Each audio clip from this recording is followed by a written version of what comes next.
This is Invisible Inc., the podcast for under-resourced women entrepreneurs. And I'm your host, Shubha Chakravarti, founder of Achieve.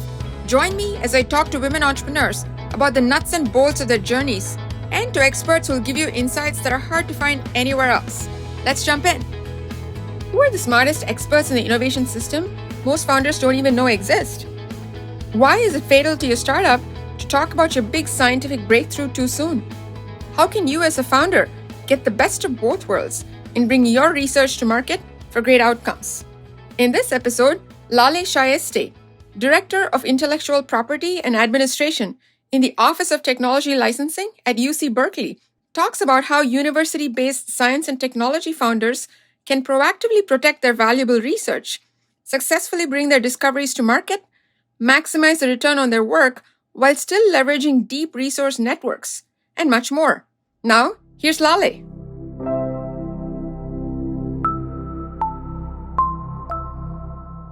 Hey, Laleh, did I say your name right? Yes.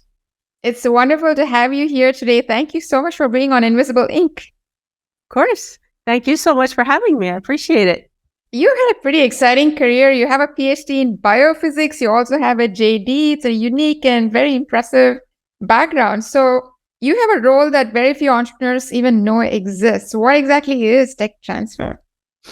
So technology transfer is the process of taking inventions or other, for example, or software or new technologies that come around to the university and licensing them out either to startup companies that might be coming out of a university or other startup companies or to big industries.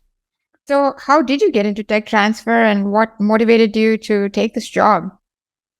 I got into tech transfer by chance. So I was doing a lot of research for several years and I had kids and there was a time to either go up the ladder in science or do something else. And I fell in love with wanting to do something else. Basically, at the time I was working at a small startup and the opportunity was there to join the licensing group. And I entered that. I started to work on a patent application as the first thing to do. And I truly fell in love. So then I became a patent agent. Then I went to law school. Then I became a patent lawyer. By then I had started to work at a nonprofit organization that is a government contractor.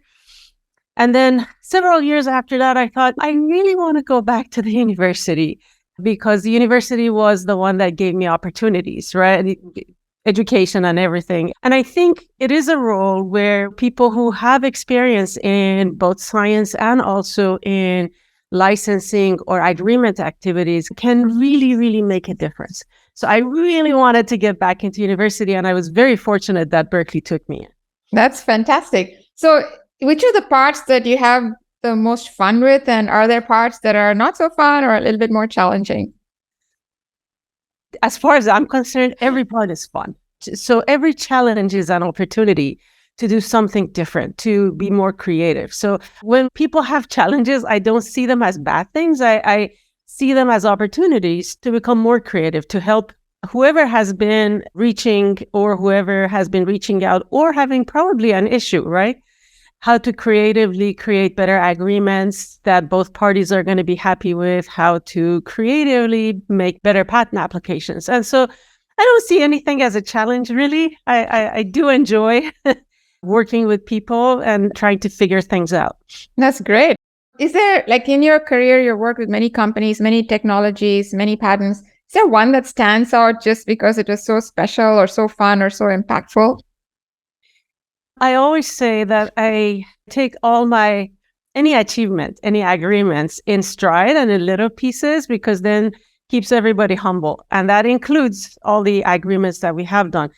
Without naming names, Berkeley is the creator of a massive technology that is really changing the world of science right now and the world of medicine. That would be one. We also have huge agreements that have to do with synthetic biology, that have to do with, synthetic biology in batteries, in diagnosis.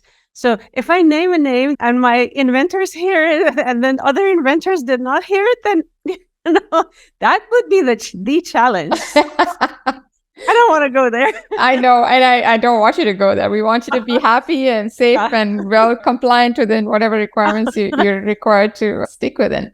So then getting into the actual function of a technology transfer office, what does a TTO actually do?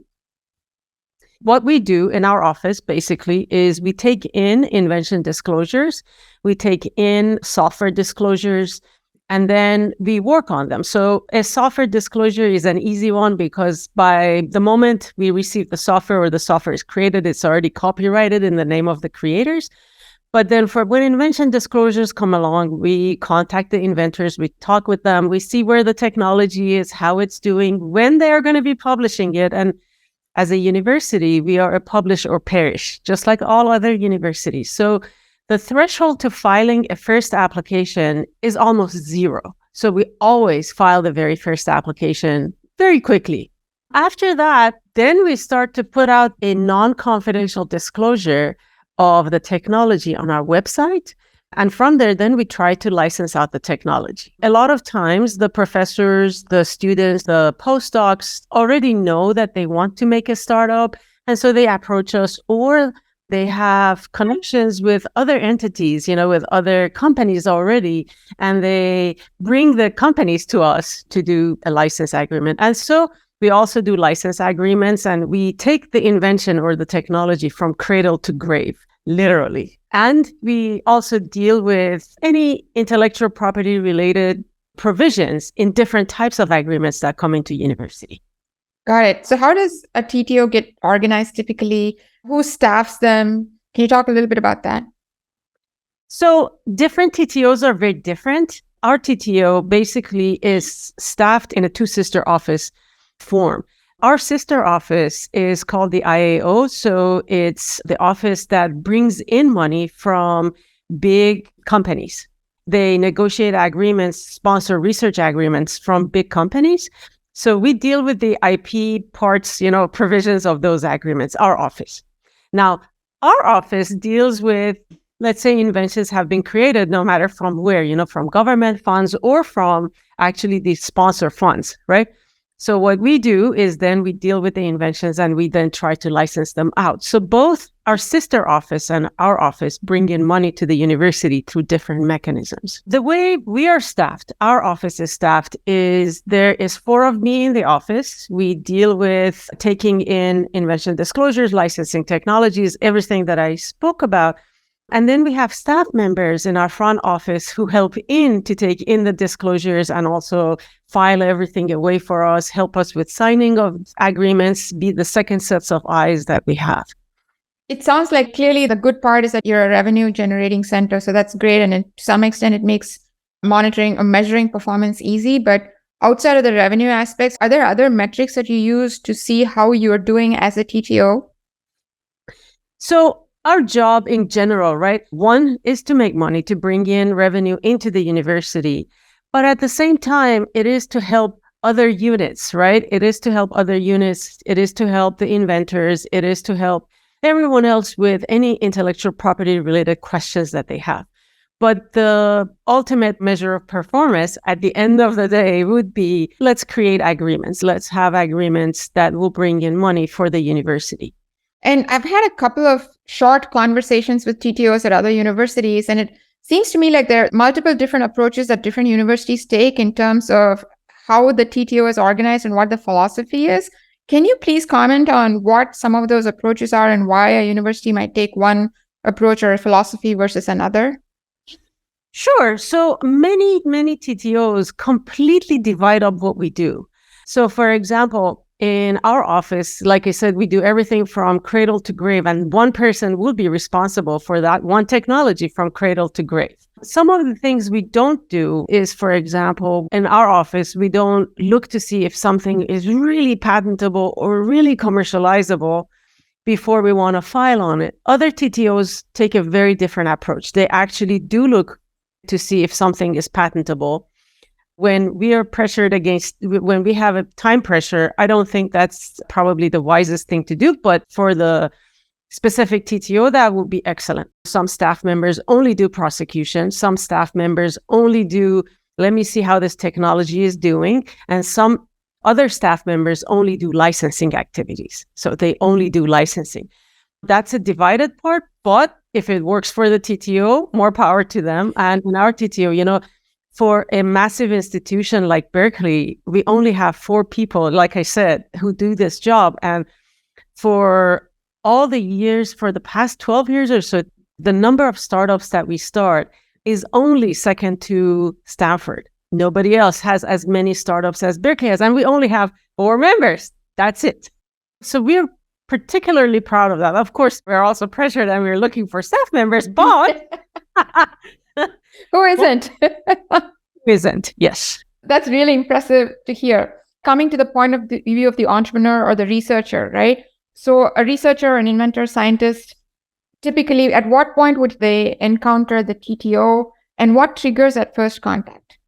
We try when we have new professors, new faculty members to actually have meetings with them, to have conversations or open houses where we provide, hey, we are the technology transfer office. This is what we do. Please provide your inventions to us.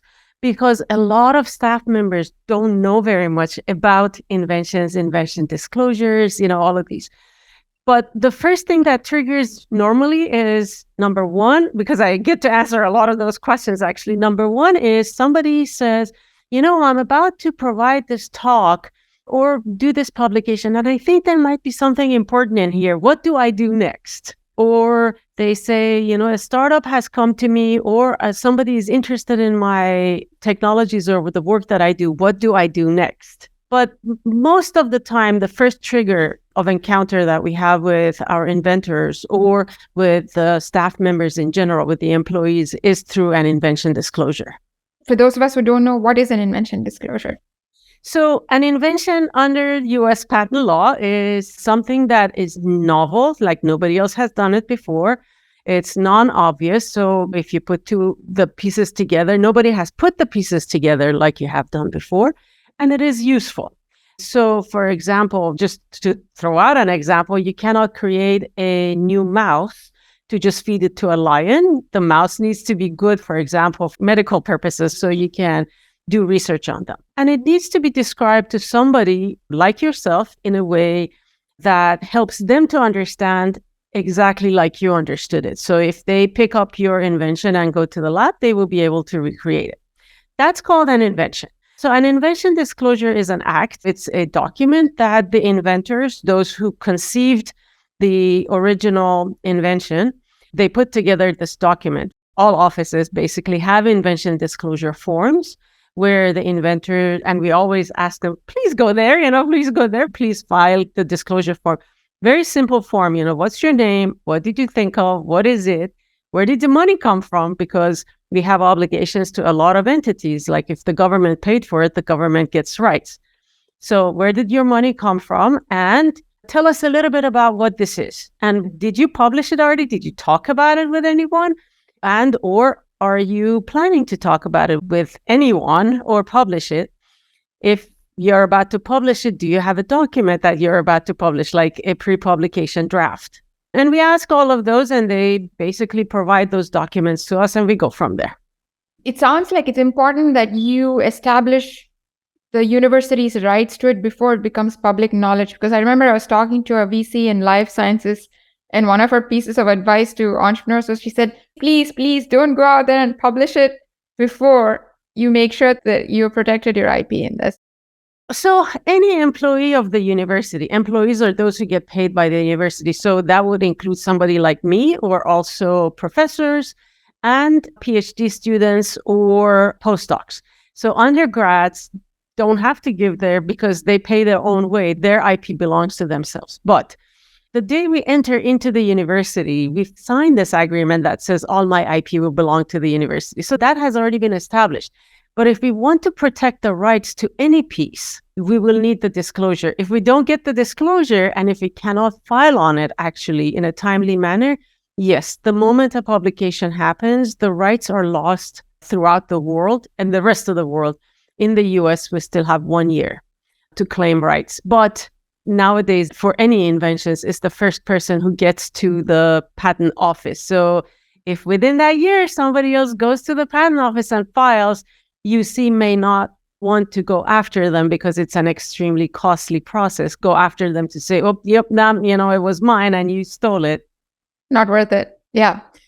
So somebody comes to you, I'm about to publish a paper, I found something in the genetic area, let's say, and I file an invention disclosure. What do you do with it next? What happens after that? So the first thing we do is hopefully they have already done that, the invention disclosure. We have received it. One of the four of us picks it up and then we run with it, basically, especially when there's a publication that's imminent. We do all of our filing of applications through outside counsel, meaning we hire firms to do these filings for us. We establish relationships with firms that have been working with us for a long time. They know exactly what we want and how we want it.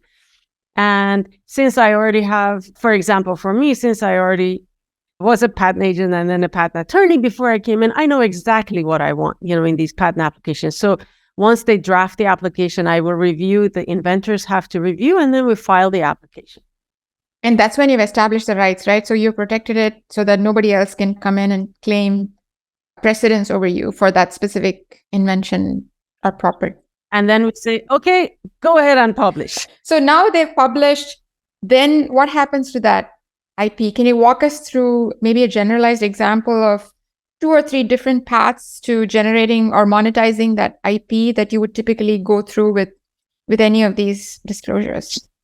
Sure. If it's a software, for example, and we didn't have to file a patent application on it, if it's a software, we advertise the software. Sometimes we will license the software. Most of the software that we do provide, actually, we open source it for the whole world on a really simple basis. So like the whole world use it, even if you want to commercialize, no problem, go on. That has been Berkeley's stance for a long, long time. It's pretty rare that we do software licenses for monetary gain, but we do, and they have been good too. Then we come to the patents. And normally with the patents, then we have to see, or patent applications, remembering that we are licensing something really, really early on. We are a university. We don't have products. We don't have technologies that are advanced. They're really early on, right?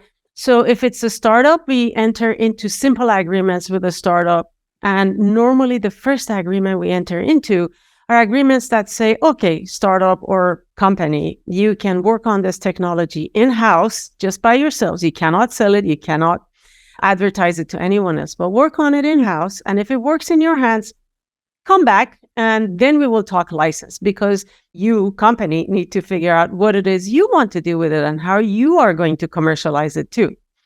And then they come back, hopefully in a couple of years, they come back with a very good commercialization plan. And then from there, we start on a term sheet and then we start negotiating a license agreement.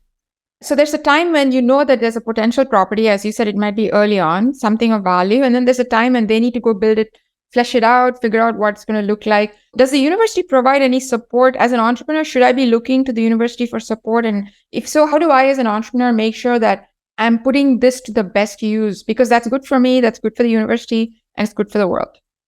So if the inventor themselves is interested in starting a startup, UC actually has we have a webpage and a huge community of not only inside-facing funds, but also different venues on how to test out your technology, if there are in-house places or small places, so you can actually work on your technology. We even have a research infrastructure commons where the company can come inside the university and use university resources to work on their technology before they move out.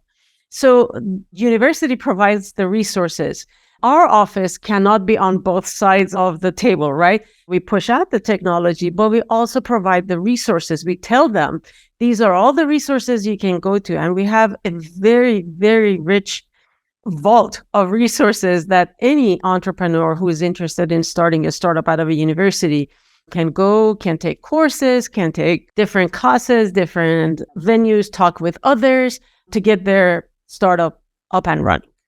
So in that intervening period, whatever time that is, it sounds like you have a very minimal role. Your only role is the guardian of the intellectual property. And then you start to take an active role once it shows some commercial viability. Yes. So the prosecution part of it is also like a day job, right? So as the patent application is ongoing, right, prosecution happens, meaning that this patent application goes to the different patent offices, and we start to hear back from the patent offices, and we need to decide where to go, how to go, what to claim, right? And how to tailor our claims to get the best claims possible. Meanwhile, if there is interest in the technology, our job is also to now negotiate a license agreement with the entity that is interested in a license to this technology. So then you've come to a point where there is a commercial valuation or a commercial opportunity attached to this. Now, I can see 2 or 3 different ways that you mentioned earlier in terms of the paths that this can take, right? One is somebody who has been affiliated or is affiliated with the university wants to take it to market. Can you walk us through a simple overview of what that typically looks like? And then we'll get into the Disney or somebody else coming in and trying to use the property that you have ownership of. So you put out the 2 perfect examples, right? If it is a startup out of a university, we try to be kind to our own startups. And knowing that startups don't have a lot of money, we structure our deals in a way that entering into a license agreement is not going to be costly, but then we backload the license agreement so that royalties will be high, not that high, but royalties will be what the market requires, but we will also take a bite out of the company, meaning that we will ask for stocks in the company. So if the company does well, we will also do well with them. And it also shows that our skin is in the game, right? Because we are funding the patent applications that is going into this until the company has enough money to pay us back for all the prosecution. If a big company, let's say Disney or massive entity, let's say Pfizer comes around, that same technology is going to be at least 10 times as expensive for them to enter into the agreement because we are never, ever going to get stocks in them. So we handle and we deal with the licenses with massive companies as we would with any other massive company, right? So with the market rates instead of rates for startups out of universities. And then in this whole process, I'm just curious as a potential entrepreneur would be, there's part of it that says, hey, there's a standard rate of X% royalty fee or a Y% licensing fee in a certain industry or a certain category. But are there any other complicated financial calculations that are involved or is it just give me X% and I'm done? So there's a lot of calculations that will happen, right? So think about it this way. We provide what we know to be the best numbers or how we can find out the best numbers for this particular category of technology. And we enter into conversation with the potential licensee. Of course, it is possible that the licensed technology or product is not going to be the only one that they're going to be selling, right?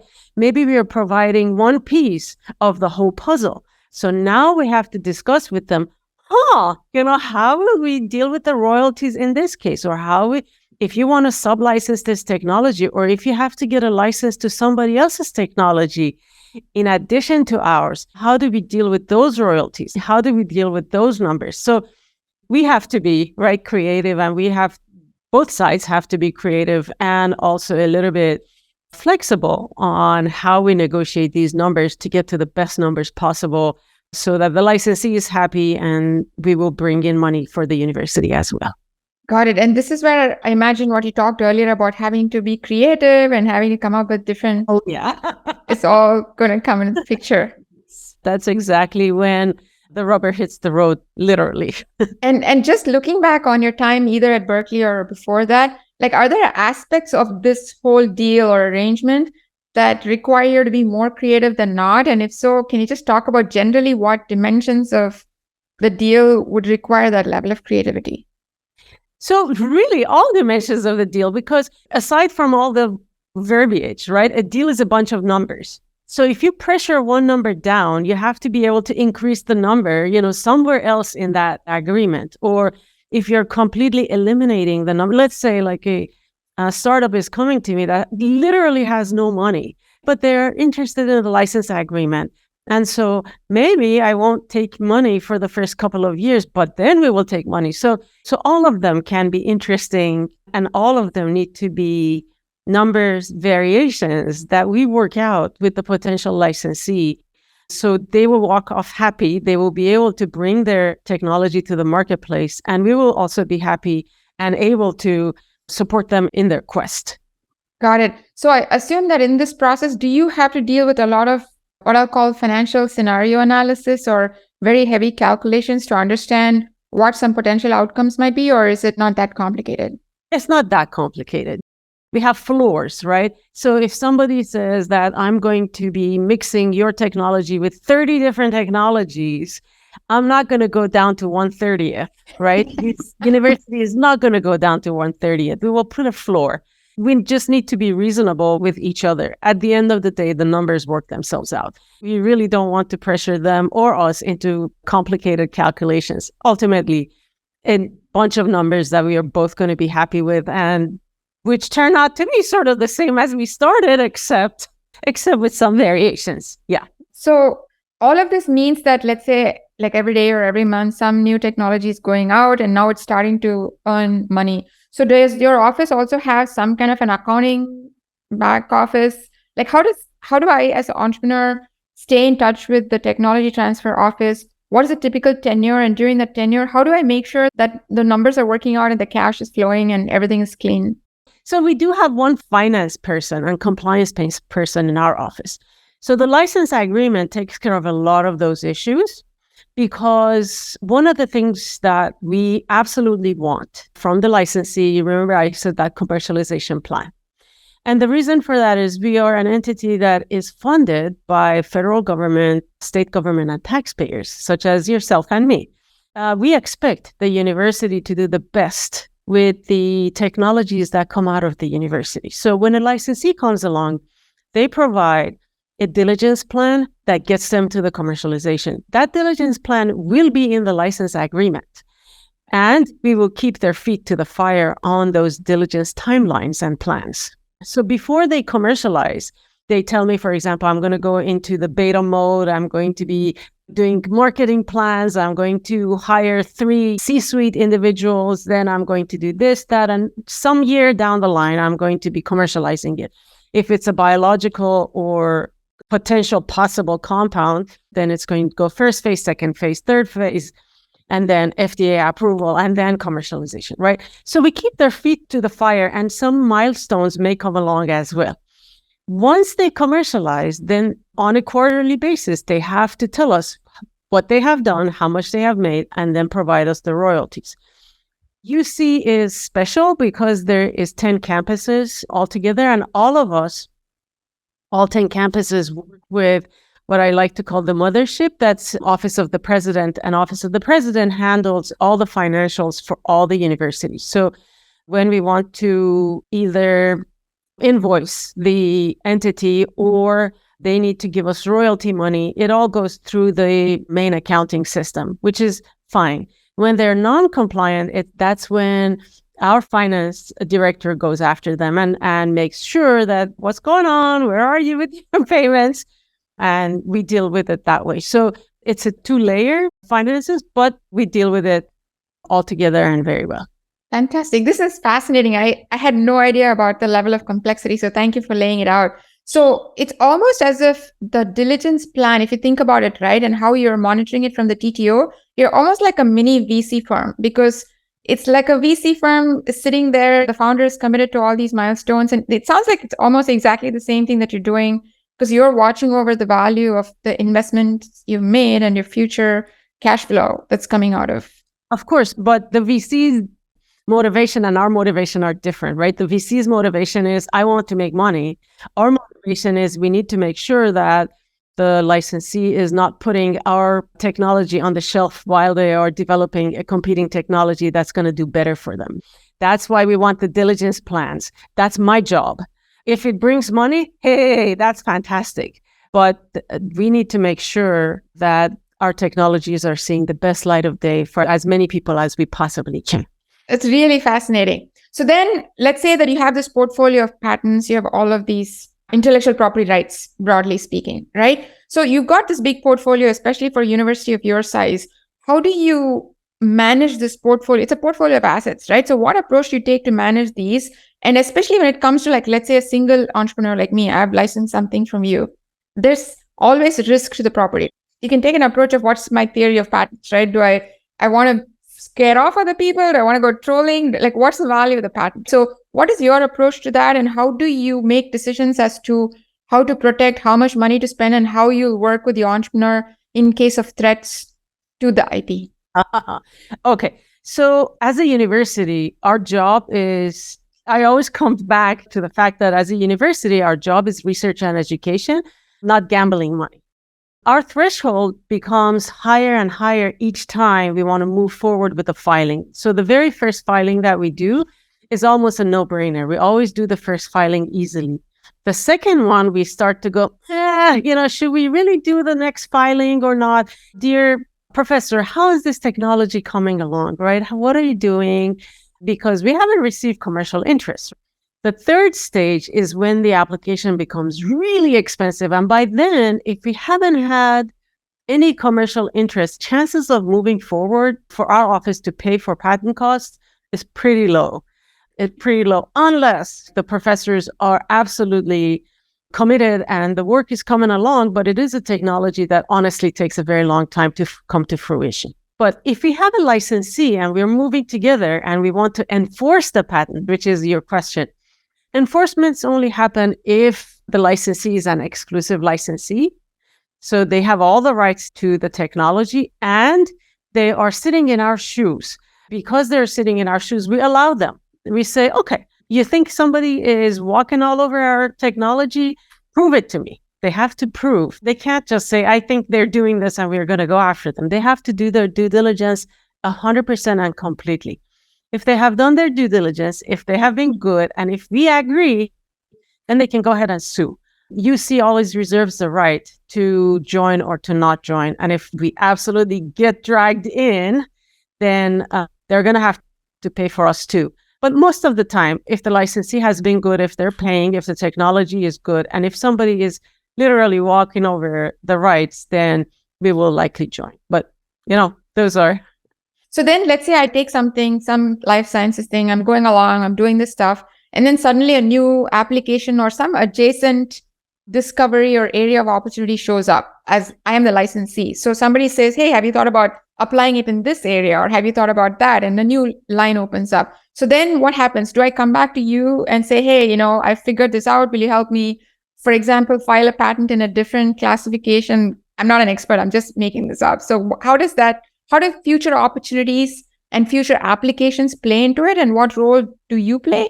And what role does the entrepreneur play? So that's two questions. It will have two answers, really. So if you are the entrepreneur who has moved on, has a company, and you find another technology that is very similar, your job to go file for yourself. Now your company will need to take it. It has nothing to do with UC anymore. You go on, you do your thing, because my job is to take care of patents and technologies that come out of the university, not technologies out there. If technologies come out of university that are bifurcations, and remember that invention disclosure, one of the invention disclosure questions is, who do you think might be interested in this? And the inventor might say, look, company X who already licensed that technology will be interested. So we will, of course, reach out to that company, but we will not be freely giving it to them. They will have to negotiate or pay us a little more or a lot more to get that technology as well. So then we've gone along, I've licensed it. Is there a typical term? And if so, what happens at the end of that term? Like, what happens to me as an entrepreneur? I've been using your technology. It's a critical part of my offering. What happens next? So a patent from the date that is filed nationally has a 20-year lifetime. And the U.S. Patent and Trademark Office, under the law, gives us the right to stop others from making, using, or selling the technology in exchange for providing how we did it to the public. So the life of a patent is 20 years from the date that it was filed. So all of our licenses have a 20-year life. All of our licenses have the life to the last patent expiration. Once it expired, have fun, enjoy. Have you seen a lot of that happening, like where patents have expired and entrepreneurs have gone on to do? Yes, of course. Some companies are really successful, and they go on and do whatever. And that's perfectly fine with us. We cannot reach more than we should be deserving. We also license actual materials, right? Not just technology, but materials. Let's say mice or plasmids and stuff that have come out of the labs under material agreements, right? And sometimes when people ask for those have a life of, let's say, 5 years, 10 years, something. And if they want to use the material for longer, then they come back and they just ask for it longer. These are difficult materials to recreate. If it's software has a particular lifetime. It doesn't go on forever. We say 10 years. If you're interested, come back. We give you another 10 years. We try to be reasonable. Got it. You've worked with a lot of entrepreneurs, a lot of scientists. Are there typical best practices that they should follow, especially if they have an interest in personally commercializing it as an entrepreneur? And also, are there don'ts, like pitfalls that they should avoid to make sure that they're not compromising their own value or the value of the university's properties? So the answer to both of those is one thing: do not publish, do not talk about it to others before you provide an invention disclosure. Or if you want to talk about it, come to us. We will help you with a non-disclosure agreement, right? So if we want to talk about your new technology with company X, come to us, provide us with a disclosure, and we will use the disclosure as a basis to say, company X, Professor ABC wants to speak with you about this technology. Please sign that you are not going to be disclosing it to anyone else, nor are you going to be using it in any bad way. And then they can talk. And then from then on, it goes into whatever path it takes, and you'll handle it appropriately from there. So I want to ask a slightly related but slightly tangential question. I've read some research that says that women in science tend to file fewer patents than men. Is that true? And also related to that, have you seen any differences in terms of how women scientists or women discoverers have handled both the patents themselves and the potential for commercialization, where there might be a lesson for other women to learn from? So in Berkeley, we are particularly lucky that no, we don't have any difference between number of men or women who provide disclosures. They're pretty much equal. As far as startups, I can tell you 100% that women work 1,000,000% more than men do. And unfortunately, women get a lot less money from VCs than men do. And that's something we're really trying to work hard on with VCs, with any companies that come along. And as universities, a whole bunch of universities together, women get a fraction of what men entrepreneurs can get as far as VC funding is concerned. So I am very fortunate. I work with a lot of women entrepreneurs and that are taking technologies out of the university. And I can tell you without a doubt that they work 100% more, really, really a lot more than gentlemen do to get their technologies funded and moving. And is there, like, just from all the experiences you've had and all the conversations, are there tips or potential areas or things you can offer that might help to equalize this funding gap that we all know exists? What have you learned? I wish we could, so one of the things we do is we put the numbers out there, right? We keep putting the numbers out there and the statistics out there and ask the VCs, consider this when you are trying to put money. And we also try to pivot the women entrepreneurs also to the VCs that are being led by women. That's the best we can do, right? I keep asking because this is like my personal mission. So I keep asking. It's a difficult mission. Hopefully we will get to a place where funding will be independent from the gender of the person. Yep. From your lips to God's ears, as they say. So then moving to a slightly different topic. So far, we've talked about the property that's sitting within the walls of the university, so to speak. But there are patents and intellectual property that's being created even outside the walls of a university, where maybe somebody doesn't have access to the resources of a TTO like somebody within the university. So what tips would you give them to protect and to commercialize this, given that they don't, especially women and underrepresented women, so that they can have the best shot of commercializing and getting the value, to your point just a minute ago, out of everything that they worked hard to invent or create? Since I sit in the walls of a university, I have not had the chance to speak with a lot of people who are outside of the university, right? But if they are outside of the university, or for example, for people within the university, within our university, who are not university employees, like when they approach, and they always do, I have this idea, what do we do? I've always told them, come to me. I will introduce you to attorneys that will do a fantastic job in your area and will not charge you a lot of money, but do file or do enter into non-disclosure agreements. I have worked with a lot of ladies actually to help them do non-disclosure agreements so they don't give away the farm when they're talking about their technologies to others. So are there like tips of 3 or 5 things you can offer to them, to do's and don'ts to protect whatever they've come up with? Don't talk with others about your technology unless you have filed or unless you have done a non-disclosure agreement. Try to reach out to those who might know.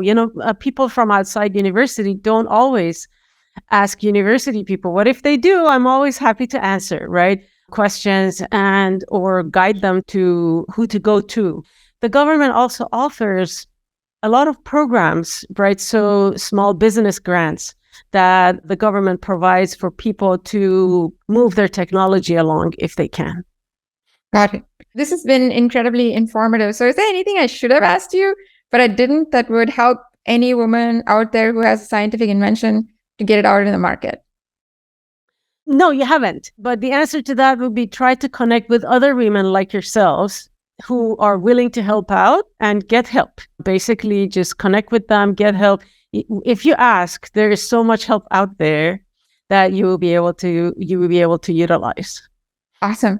Thank you so much, Laleh. This has been a really informative conversation. I've learned a ton of things that I didn't know before, and I'm very sure that many others, especially those in the sciences and STEM fields, will gain a lot, not just today, but hopefully for many years to come. So thank you. It's been a true pleasure.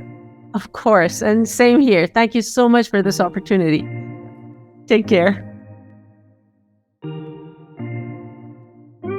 Laleh is a unique type of professional most founders don't even know exist.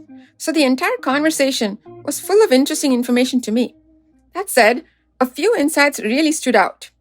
First and foremost, I was struck by the delicate balance professionals like her must strike between protecting the institution's interests while also supporting founders. But the important thing is that universities benefit from and want their founders to succeed. That's when everyone wins. So keep this in mind and leverage all the tech transfer resources your institution has available to advance your startup. Second, I got to better understand how critical it is, especially for newer researchers, to be really careful about when and how they publicize their research. Science and technology fields are particularly competitive. As a woman, it pays for you to get up to speed quickly so you can be proactive about protecting the value of your research before making it public in any format. If you want to know how, look no further than the story of Rosalind Franklin, the true discoverer of DNA, and how she was overshadowed. Last but not least, the details of your license agreement matter, and matter a lot. It pays to look ahead, think big, and think creatively, so you leverage every resource you have to maximize the impact that your startup, and therefore your research, will have on the world. So, research-based founders, what one step will you take to better steward the value of your hard work and its impact that you care about so much? Thanks for listening to today's episode. We have show notes and more at achieve.co. That's achieve.co/podcast. Like what you heard? Hit subscribe and share with a friend. See you on the next episode. Now, go be an achiever.